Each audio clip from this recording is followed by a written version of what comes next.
ಕಾಲೆಲ್ಲ ಉದ್ರೋಗಿದೆ. ನಮ್ಮ ಮಾಮಗೆ 3 ಜನ ಕೊತ್ತೊಯ್ದು ಹೂಣಿನ ಊದ್ಕೊಂಡ್ಬಿಡ್ತಾವೆ ಎಡಗಳು. ಅಂತ ತಂದೆ ತಾಯಿಗೆ ಯಾವ ಮಕ್ಕಳು ಅಂತ ಕಣ್ಣೀರು ಬರ್ಲಿಲ್ಲ ಸರ್ ಅವನಿಗೆ. ಎಂತರೂ ಕಣ್ಣೀರು ಬರ್ತಾ ಅವ್ನಿಗೆ ಕಣ್ಣೀರೇ ಬರ್ಲಿಲ್ಲ ಅವನಿಗೆ.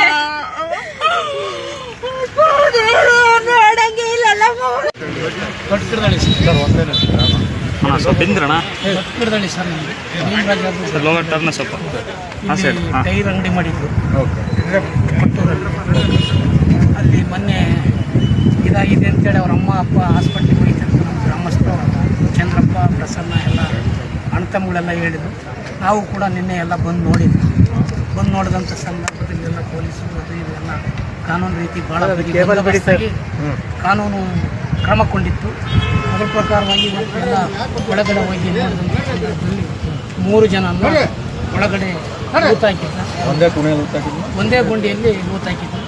3 ಜನನ್ನು ಹೊರಕ್ಕೆ ಮತ್ತು ಕಾನೂನು ಪೊಲೀಸು ಎಲ್ಲ ರೀತಿಯಾಗಿ ತೆಗೆದುಕೊಟ್ಟು ನಮಗೆ ಹೊರಗಡೆ ಸಹಕಾರ ಮಾಡಿದ್ದಾರೆ. ಫಸ್ಟು ಮಗಳದಿತ್ತು, ಕೆಳಗಡೆ ಹುಡುಗಿದು, ಮೇಲೆ ಅಪ್ಪಾಜಿ, ಸೆಂಟ್ರಲ್ಲಿ ತಾಯಿ. ಈ 3 ಜನ ಕತ್ತು ಕೊಯ್ದಾನೆ ಸರ್. ಮೂವರನ್ನು ಒಂದೇ ಸಲ ಮಾಡಿದ್ದಾನೆ ಸರ್. 3 ಕತ್ತು ಕೊಯ್ದಾನೆ. ತಾಯಿ ಕೆಳಗೆ, ಸೆಂಟ್ರಲ್ಲಿ ಮಗು ಮೇಲೆ. ಅವನು ಏನು ನಾವು ಇರಲಿಲ್ಲ ಸರ್, ಹೊರಗಡೆ ಇದ್ವಿ. ಒಳಗೆ ಹೇಳಿಕೆ ಕೊಟ್ಟು ಮಾತಾಡಿದ್ದಾನೆ. ಸರ್ ಯಾವ ಕಾರಣಕ್ಕೆ ಸರ್? ಏನು ಕಾರಣ ಏನು ಸರ್? ಅದು ಕೊಲೆ ಔಷಧಿ ಹಾಕಿದಾನೆ ಹೆಂಗ ಅವ್ರಿಗೆ ಒಂದೇ ಸಲ 3 ಅದೇನೋ ಸ್ಪೇರ್ ಮಾಡಿದಾನೆ ಅಂತೇಳಿ ಸ್ಪ್ರೇ ಮಾಡಿದಾನೆ ಅಂತ ಅವನು ಹೇಳಿರ್ತಕ್ಕಂಥ ಮಾತು ಸರ್. ಇಷ್ಟು ಮಾತು. ಮೂರ್ಛೆ ಹೋದಾಗ 3 ಜನನು ಕತ್ ಕೊಯ್ದು ಗುಂಡಿ ಒಳಕ್ಕೆ ಹಾಕಿದ್ದಾನೆ. ಅವ್ರ ತಂದೆಯ ತೊಡೆಯನ್ನ ಗುಂಡಿ ಹಿಡಿದು ಅವ್ರ ಗುಂಡೆ ತಂದೆಯ ತೊಡೆಯನ್ನು ಮಾಡಿದಾನೆ ಸರ್. 2 ತೊಡೆಯನ್ನು ಕೊಯ್ದು ಕೆಳಗಡೆ ಗುಂಡಿ ಸಾಲ್ಟೇಜ್ ಆತಲ್ಲ, ಸಾಲ್ಟೇಜ್ ಆದಕ್ಕೆ ಹಿಂಗೆ ರೌಂಡ್ ಮಾಡಿಸಿ ಹಾಕಿದಾನೆ. ಕಟ್ ಮಾಡಿದಾನೆ ಇಲ್ಲ, ಗುಂಡಿ ಆರೆ ಪಾರೆ ಎಲ್ಲ ಅಲ್ಲಿದ್ದು ಸರ್. ಇದು ಮಾಡ್ಕೊಂಡು ಗುಂಡಿ ತೆಗೆದು ಇದು ಮಾಡಿದ್ದಾರೆ. ನಮ್ಮ ಹೆಸರು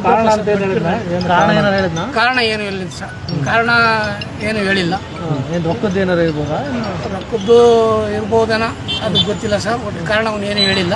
ಒಬ್ಬನೇ ಮಾಡ್ಯಾನ, ಇದೆಲ್ಲ ಬೇರೆ ಯಾರಿದ್ದಾರೆ? ಒಬ್ಬನೇ ಮಾಡಿದ್ದಾನೆ ಅಂತಕ್ಕಂಥ ಮಾಹಿತಿ ಅವನು ಹೇಳಿದ್ದಾನೆ ಸರ್. ಈ ಸಂಬಂಧಿಕರು ಅಂದರೆ ಬೆಂಗಳೂರಿನಲ್ಲಿ ಹೋದಾಗ ಆ ಸಂಬಂಧಿಕರನ್ನ ಅವನು ನಮ್ಮ ಅಪ್ಪ ಅಮ್ಮ ಇಲ್ಲ ಅಂತೇಳಿ 14 ಲಕ್ಷ ದುಡ್ಡು ತಂದಿದ್ದೀನಿ, ಅವ್ರಿಗೆ ಕೊಡ್ಬೇಕಾಯ್ತು ಅಂತ ಅವ್ರು ಕರೆದಾನೆ ಅಷ್ಟೇ. ಅಲ್ಲಿ ಇಲ್ಲೆಲ್ಲ ಮಾಡಿರೋದು ಒಬ್ಬನೇ ಅಂತ ಹೇಳಿ ಸರ್. ದುಡ್ಡು ಇತ್ತು ಇಲ್ಲ ಗೊತ್ತಿಲ್ಲ, 4 ಲಕ್ಷ ದುಡ್ಡಿತ್ತು ಅಂತ ಹೇಳಿದ್ದಾನೆ ಅಲ್ಲಿ. 4 ಲಕ್ಷ ಇಲ್ಲಿ 4 ಲಕ್ಷ ಇತ್ತು ಅಂತ ಹೇಳಿದ್ದಾನೆ. ಇಲ್ಲಿ ಬಂದು ನೋಡಿದಾಗ ಪೊಲೀಸ್ ಇಲಾಖೆ ಎಲ್ಲ ನೋಡಿದಾಗ ಇಲ್ಲಿ ದುಡ್ಡು ಸಹ ಇರಲಿಲ್ಲ ಅಂತ ಹೇಳಿದ್ರು ಸರ್. ಎಣ್ಣೆ ಪಣ್ಣೆ ಹೊಡಿತಿದ್ದ ಅಂತ ಗೊತ್ತಿಲ್ಲ ಸರ್. ಯಾವ ರೀತಿಯಾಗಿ ಯಾಕೆ ಮಾಡಿದ ಅನ್ನೋದು ಅವನಿಗೆ ಗೊತ್ತು. ರುದ್ರಣ್ಣ ಸರ್. ನಾವು ಅವ್ರ ಗ್ರಾಮಸ್ಥರು, ನಾವು ಮಾಜಿ ಗ್ರಾಮ panchayat. Bengaluru city micro layout sub division Tilak Nagar police ಸ್ಟೇಷನಲ್ಲಿ ಅಕ್ಷಯ್ ಅನ್ನೋ ವ್ಯಕ್ತಿ, around 24 years, residence of Kotturu town.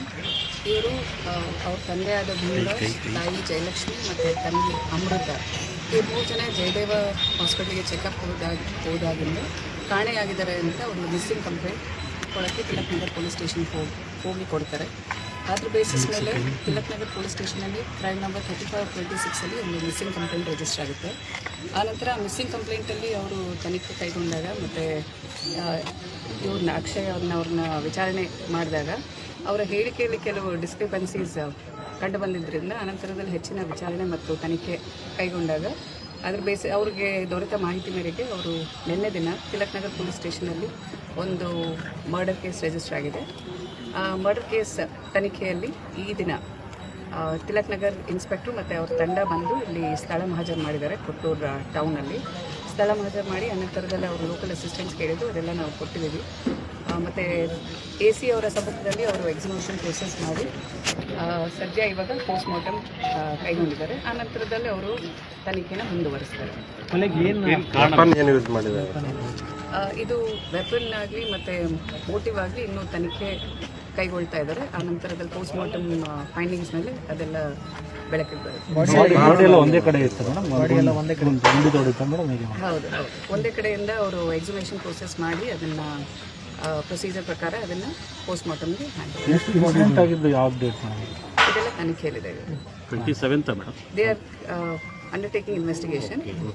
All facts will be revealed during investigation. ಇದನ್ನ ತನಿಖೆ ಕೈಗೊಂಡು ಪೂರ್ಣ ಆದ್ಮೇಲೆ ತಂದೆ ತಾಯಿ ತಂಗಿನಂತ ಕೊಲ್ಲೆ ಅಂತ ಪ್ರಕಾರ ಒಂದು ಹಣದ ಸಂಬಂಧಪಟ್ಟ ಅಂತ ಹೇಳ್ತಾರೆ, ಲವ್ ಕೇಸ್ ಅಂತ, ಹೀಗಾಗಿ ಕನ್ಫ್ಯೂಷನ್ಸ್ ಆಗ್ತದೆ. ಅದಕ್ಕೆ ಈ ಪ್ರಕರಣದ ತನಿಖೆ ಇವಾಗ PI ತಿಲಕ್ ನಗರ್ ಅವರು ಮಾಡ್ತಾ ಇದ್ದಾರೆ. ಸೊ ಅವರು ತನಿಖೆ ಕೈಗೊಂಡು ಪೂರ್ಣ ಮಾಡಿದ್ಮೇಲೆ ಇದರದ್ದು ಫ್ಯಾಕ್ಟ್ಸ್ ಗೊತ್ತಾಗುತ್ತೆ. ಸ್ಟೇಷನ್ ಕೇಸ್ ವರ್ಗಾವಣೆ ಆಗುತ್ತೆ ಮೇಡಮ್. ಅದೇ ಅದ್ರ ಬಗ್ಗೆ ಅವರು ತನಿಖೆ ಪೂರ್ಣಗೊಳಿಸಿ ಆನಂತರದಲ್ಲಿ ಅವ್ರು ಏನು ಕ್ರಮ ತಗೋತಾರೆ ನಮಗೆ ತನಿಖೆ ಹಸ್ತಾಂತರ ಮಾಡಿದ್ರೆ ಆನಂತರದಲ್ಲಿ ನಾವು ತನಿಖೆ ಕೈಗೆತ್ಕೊಂಡು ಆನಂತರದಲ್ಲಿ ಮರ್ಡರ್ ಆಗಿ ಡೇಟ್ ಏನಾದರೂ ಮಾಡ್ತೀವಿ. ಮರ್ಡರ್ ಆಗಿ ಡೇಟ್ ಯಾವ ಅದನ್ನು ಈಗಲೇ ಹೇಳಕ್ ಬರಲ್ಲ. It is under investigation. Body ಎಷ್ಟು ಪಾರ್ಟ್ಸ್ ಇದ್ದು ಮೇಡಮ್? ಅಂದರೆ ಮೂರು ಬಾಡಿನ ಅಲ್ಲ, ಅವ್ರ ಈಗ ಎಕ್ಸಿಮೇಷನ್ ಮಾಡಿದಾಗ 3 ಬಾಡಿ ಸಿಕ್ಕಿ ಅದನ್ನ ಪೋಸ್ಟ್ ಮಾರ್ಟಮ್ ಕಳಿಸಿದೆ. ಈ ಕ್ರೈಮಲ್ಲಿ ಒಬ್ಬರೇ ಭಾಗವಹಿಸಿದ್ರೆ ಯಾರಾದರೂ ಅವನಿಗೆ ಏನಾದರೂ ಸಪೋರ್ಟ್ ಮಾಡಿದ್ರೆ ಈಗ FIR ಅಲ್ಲಿ 2 ಹೆಸರಿದೆ. ಅದು ಅವ್ರ ತನಿಖೆಯಲ್ಲಿ ಮುಂದೆ ಫ್ಯಾಕ್ಟ್ಸ್ ಗೊತ್ತಾಗುತ್ತೆ. ಮನೆಯಲ್ಲಿ ಏನಾದರೂ ಸ್ಪ್ರೇ ಏನಾದರೂ ಸಿಕ್ಕಿದೆಯಾ ಮೇಡಮ್? ಈ ರೀತಿ ಕಟ್ಟರ್ ಮಿಷಿನು ಸ್ಪ್ರೇ ಆ ರೀತಿ ಅವ್ರಿಗೇನೇನು ಅವರು ಸ್ಪಾಟ್ ಮಹಜರ್ ಮಾಡಿದಾಗ ಅವರು ಸೀಜರ್ ಮಾಡ್ಕೊಂಡಿದ್ದಾರೆ ಪಂಚರ ಸಮಕ್ಷಮ. So whatever was important for their investigation they have seized it. Body ಸ್ಥಿತಿ ಹೇಗಿತ್ತು? ಅದೇನು ಕಟ್ ಮಾಡಿದೆ, ಬಾಡಿ ಏನು ತುಂಡ ಕತ್ತರಿಸಿತ್ತು? Thank you. Bengaluru city micro layout sub division Tilak Nagar police ಸ್ಟೇಷನಲ್ಲಿ ಅಕ್ಷಯ್ ಅನ್ನೋ ವ್ಯಕ್ತಿ around 24 years, residence of Kotturu town.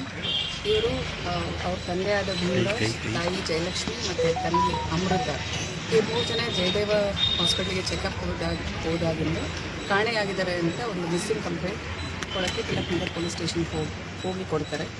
ಅದ್ರ ಬೇಸಿಸ್ ಮೇಲೆ ತಿಲಕ್ ನಗರ್ ಪೊಲೀಸ್ ಸ್ಟೇಷನಲ್ಲಿ ಕ್ರೈಮ್ ನಂಬರ್ 35/26 ಒಂದು ಮಿಸ್ಸಿಂಗ್ ಕಂಪ್ಲೇಂಟ್ ರಿಜಿಸ್ಟರ್ ಆಗುತ್ತೆ. ಆನಂತರ ಮಿಸ್ಸಿಂಗ್ ಕಂಪ್ಲೇಂಟಲ್ಲಿ ಅವರು ತನಿಖೆ ಕೈಗೊಂಡಾಗ ಮತ್ತು ಇವ್ರನ್ನ ಅಕ್ಷಯ್ ಅವ್ರನ್ನ ವಿಚಾರಣೆ ಮಾಡಿದಾಗ ಅವರ ಹೇಳಿಕೆಯಲ್ಲಿ ಕೆಲವು ಡಿಸ್ಕ್ರಿಪೆನ್ಸೀಸ್ ಕಂಡು ಬಂದಿದ್ದರಿಂದ ಅನಂತರದಲ್ಲಿ ಹೆಚ್ಚಿನ ವಿಚಾರಣೆ ಮತ್ತು ತನಿಖೆ ಕೈಗೊಂಡಾಗ ಅದ್ರ ಅವ್ರಿಗೆ ದೊರೆತ ಮಾಹಿತಿ ಮೇರೆಗೆ ಅವರು ನಿನ್ನೆ ದಿನ ತಿಲಕ್ ನಗರ್ ಪೊಲೀಸ್ ಸ್ಟೇಷನಲ್ಲಿ ಒಂದು ಮರ್ಡರ್ ಕೇಸ್ ರಿಜಿಸ್ಟರ್ ಆಗಿದೆ. ಆ ಮರ್ಡರ್ ಕೇಸ್ ತನಿಖೆಯಲ್ಲಿ ಈ ದಿನ ತಿಲಕ್ ನಗರ್ ಇನ್ಸ್ಪೆಕ್ಟ್ರು ಮತ್ತು ಅವ್ರ ತಂಡ ಬಂದು ಇಲ್ಲಿ ಸ್ಥಳ ಮಹಜರ್ ಮಾಡಿದ್ದಾರೆ. ಕೊಟ್ಟೂರು ಟೌನಲ್ಲಿ ಸ್ಥಳ ಮಹಜರ್ ಮಾಡಿ ಅನಂತರದಲ್ಲಿ ಅವರು ಲೋಕಲ್ ಅಸಿಸ್ಟೆಂಟ್ಸ್ ಕೇಳಿದ್ದು ಅದೆಲ್ಲ ನಾವು ಕೊಟ್ಟಿದ್ದೀವಿ. ಮತ್ತು AC ಅವರ ಸಮ್ಮುಖದಲ್ಲಿ ಅವರು ಎಕ್ಸಿಮೇಷನ್ ಪ್ರೋಸೆಸ್ ಮಾಡಿ ಸದ್ಯ ಇವಾಗ ಪೋಸ್ಟ್ ಮಾರ್ಟಮ್ ಕೈಗೊಂಡಿದ್ದಾರೆ. ಆ ನಂತರದಲ್ಲಿ ಅವರು ತನಿಖೆನ ಮುಂದುವರಿಸ್ತಾರೆ. ಏನು ಯೂಸ್ ಮಾಡಿದ್ದಾರೆ? ಇದು ವೆಪನ್ ಆಗಲಿ ಮತ್ತು ಮೋಟಿವ್ ಆಗಲಿ ಇನ್ನೂ ತನಿಖೆ ಕೈಗೊಳ್ತಾ ಇದ್ದಾರೆ. ಆ ನಂತರದಲ್ಲಿ ಪೋಸ್ಟ್ ಮಾರ್ಟಮ್ ಫೈಂಡಿಂಗ್ಸ್ ಮೇಲೆ ಅದೆಲ್ಲ ಬೆಳಕಿಗೆ ಬರುತ್ತೆ. ಒಂದೇ ಕಡೆ ಇತ್ತು ಮೇಡಮ್, ಹೌದು, ಒಂದೇ ಕಡೆಯಿಂದ ಅವರು ಎಕ್ಸಿಮೇಷನ್ ಪ್ರೋಸೆಸ್ ಮಾಡಿ ಅದನ್ನ ಪ್ರೊಸೀಜರ್ ಪ್ರಕಾರ ಅದನ್ನ ಪೋಸ್ಟ್ ಮಾರ್ಟಮ್ಗೆ ಹ್ಯಾಂಡಲ್ ಆಗಿದ್ದು ಯಾವ ಡೇಟ್ ಇದೆಲ್ಲ ತನಿಖೆಯಲ್ಲಿದೆ. 27th madam. They are undertaking investigation. All facts will be revealed during investigation. ಇದನ್ನ ತನಿಖೆ ಕೈಗೊಂಡು ಪೂರ್ಣ ಆದ್ಮೇಲೆ ತಂದೆ ತಾಯಿ ತಂಗಿನಂತ ಕೊಲ್ಲೆ ಅಂತ ಪ್ರಕಾರ ಒಂದು ಹಣದ ಸಂಬಂಧಪಟ್ಟ ಅಂತ ಹೇಳ್ತಾರೆ, ಲವ್ ಕೇಸ್ ಅಂತ, ಹೀಗಾಗಿ ಕನ್ಫ್ಯೂಷನ್ಸ್ ಆಗ್ತದೆ. ಅದಕ್ಕೆ ಈ ಪ್ರಕರಣದ ತನಿಖೆ ಇವಾಗ PI ತಿಲಕ್ ನಗರ್ ಅವರು ಮಾಡ್ತಾ ಇದ್ದಾರೆ. ಸೊ ಅವರು ತನಿಖೆ ಕೈಗೊಂಡು ಪೂರ್ಣ ಮಾಡಿದ್ಮೇಲೆ ಇದರದ್ದು ಫ್ಯಾಕ್ಟ್ಸ್ ಗೊತ್ತಾಗುತ್ತೆ. ಸ್ಟೇಷನ್ ಕೇಸ್ ವರ್ಗಾವಣೆ ಆಗುತ್ತೆ ಮೇಡಮ್. ಅದೇ ಅದ್ರ ಬಗ್ಗೆ ಅವರು ತನಿಖೆ ಪೂರ್ಣಗೊಳಿಸಿ ಆನಂತರದಲ್ಲಿ ಅವ್ರು ಏನು ಕ್ರಮ ತಗೋತಾರೆ ನಮಗೆ ತನಿಖೆ ಹಸ್ತಾಂತರ ಮಾಡಿದ್ರೆ ಆನಂತರದಲ್ಲಿ ನಾವು ತನಿಖೆ ಕೈಗೆತ್ಕೊಂಡು ಆನಂತರದಲ್ಲಿ ಮರ್ಡರ್ ಆಗಿ ಡೇಟ್ ಏನಾದರೂ ಮರ್ಡರ್ ಆಗಿ ಡೇಟ್ ಯಾವ? ಅದನ್ನು ಈಗಲೇ ಹೇಳಕ್ ಬರಲ್ಲ. It is under investigation. Body ಎಷ್ಟು ಪಾರ್ಟ್ಸ್ ಇದ್ದು ಮೇಡಮ್? ಅಂದರೆ ಮೂರು ಬಾಡಿನ ಅಲ್ಲ, ಅವ್ರ ಈಗ ಎಕ್ಸಿಮೇಷನ್ ಮಾಡಿದಾಗ 3 ಬಾಡಿ ಸಿಕ್ಕಿ ಅದನ್ನ ಪೋಸ್ಟ್ ಮಾರ್ಟಮ್ ಕಳಿಸಿದೆ. ಈ ಕ್ರೈಮಲ್ಲಿ ಒಬ್ಬರೇ ಭಾಗವಹಿಸಿದ್ರೆ ಯಾರಾದರೂ ಅವನಿಗೆ ಏನಾದರೂ ಸಪೋರ್ಟ್ ಮಾಡಿದ್ರೆ ಈಗ FIR ಅಲ್ಲಿ 2 ಹೆಸರಿದೆ. ಅದು ಅವ್ರ ತನಿಖೆಯಲ್ಲಿ ಮುಂದೆ ಫ್ಯಾಕ್ಟ್ಸ್ ಗೊತ್ತಾಗುತ್ತೆ. ಮನೆಯಲ್ಲಿ ಏನಾದರೂ ಸ್ಪ್ರೇ ಏನಾದರೂ ಸಿಕ್ಕಿದೆಯಾ ಮೇಡಮ್? ಈ ರೀತಿ ಕಟ್ಟರ್ ಮಿಷಿನು ಸ್ಪ್ರೇ ಆ ರೀತಿ ಅವ್ರಿಗೇನೇನು ಅವರು ಸ್ಪಾಟ್ ಮಹಜರ್ ಮಾಡಿದಾಗ ಅವರು ಸೀಜರ್ ಮಾಡ್ಕೊಂಡಿದ್ದಾರೆ ಪಂಚರ ಸಮಕ್ಷಮ. So whatever was important for their investigation they have seized it. Body ಸ್ಥಿತಿ ಹೇಗಿತ್ತು? ಅದೇನು ಕಟ್ ಮಾಡಿದೆ, ಬಾಡಿ ಏನು ತುಂಡ ಕತ್ತರಿಸಿತ್ತು? Thank you.